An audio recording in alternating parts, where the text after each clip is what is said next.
Okay, so we're going to go over slope. So there's four basic kinds of slope. There's positive, negative, zero, and undefined. So you're going to find, and you should find this paper in your notebook under notes.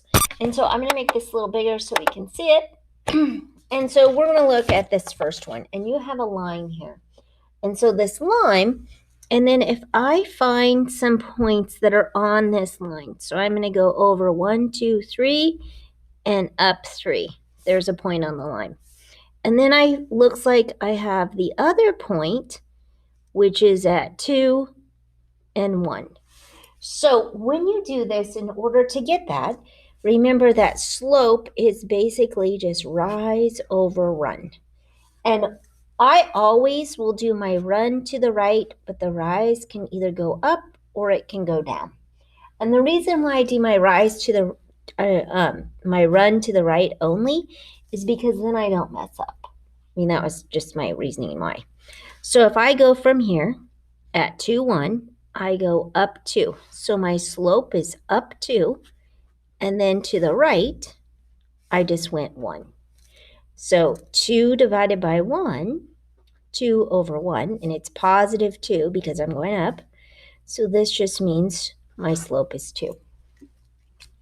That's for, then this is a positive slope.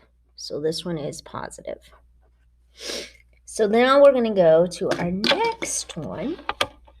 Let me see. Did I get that? Can you see? It's hopefully you can see.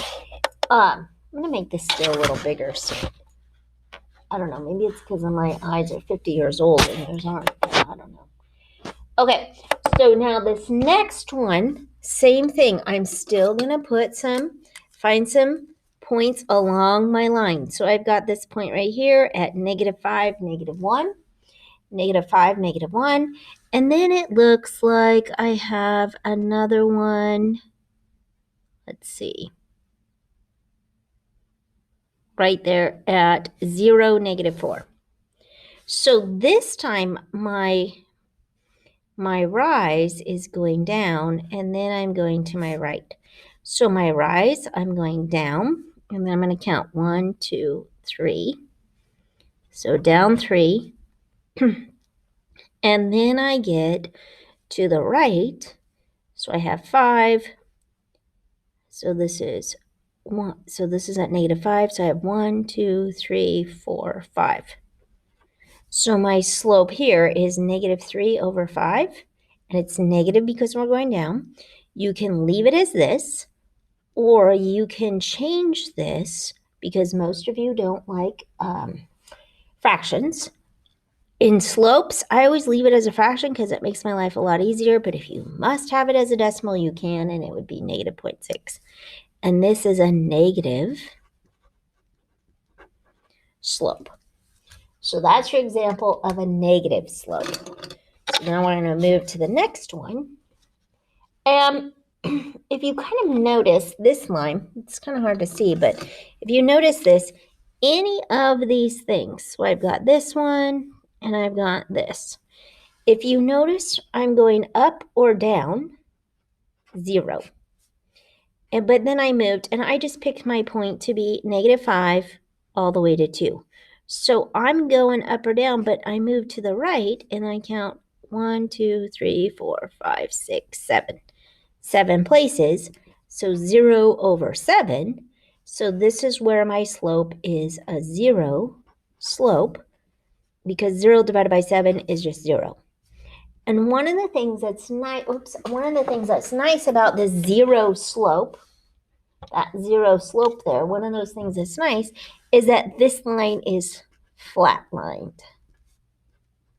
So you think about it, and I don't mean to be morbid, but when you're flat bed, you're not doing anything. You're just laying there flat on the bed, you know. So not to be morbid, but that's just how I think of it to help us out. All right, so the next one, the very last one, is the one that's our line that's going to be vertical, up and down. Okay, so up and down, that's going to be my line.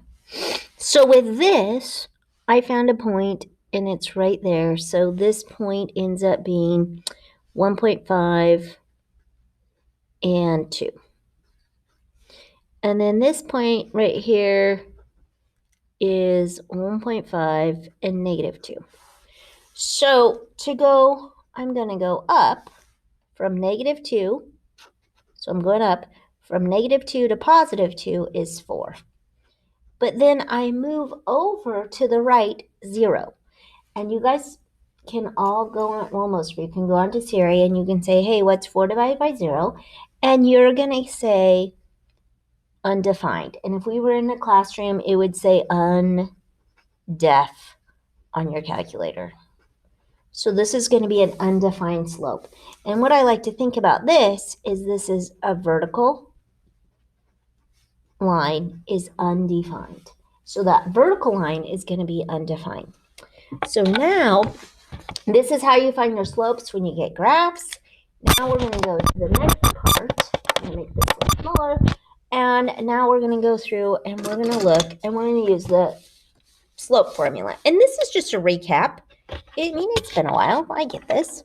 So this is going to be our slope formula. All right. So the slope formula, and I color code. You know me. If you haven't had me before, you're going to know this. So y2, that's your y2. All right, and my slope. And so this y1, this is my y1, and it's only y2 and y1. This is point 1. This is my first point. This is my second point. That's the only reason why we do that. So the next one is, okay, so now I have x2. So that's my x2 because that's my second point. And then you have, oh, there should be a 2 there. And that's, or a 1 there, that's your x1. So we're going to go through and we're going to do this. So in order to find my slope, m is equal to, and I'm going to have x2, which is negative 6. And then you're always going to have minus because it's the difference. You're subtracting those. And you probably can't need to see. You're like, Miss Hazelton, if you were in class, you would have said, Miss Hazelton, I can't say. So it's negative 6 minus, and then you have 4 because that's your y1. And so y to the sky. And I always have this, and I always put it's y to the sky because that is the most common mistakes that students do is that they forget the y's always need to go on top. All right, so y always needs to go on top because it's always going to be y to the sky. So you have y to the sky, and now we're going to do our x's. So x2 is 2, and we're still going to minus. And then we're going to minus a negative 3. So now we go through and we just do the mathematics. Negative 6 minus 4 ends up being, and it's really subtracting is the same as adding a negative. So negative 6 minus 4 is negative 10. And a 2 minus a negative, so this minus and a negative, when they're together, it means the opposite of negative 3. What's the opposite of negative 3? Positive 3. 3 is 5. So m, your slope, is negative 10 divided by 5, which is really just 2. If it can be a fraction, leave it as a fraction. That's perfectly fine. But otherwise, you don't. So this is your assignment for today. And then you work on that and get that done. And then on Friday, or next week, we'll have more to do at this. But this is just a little review of slope.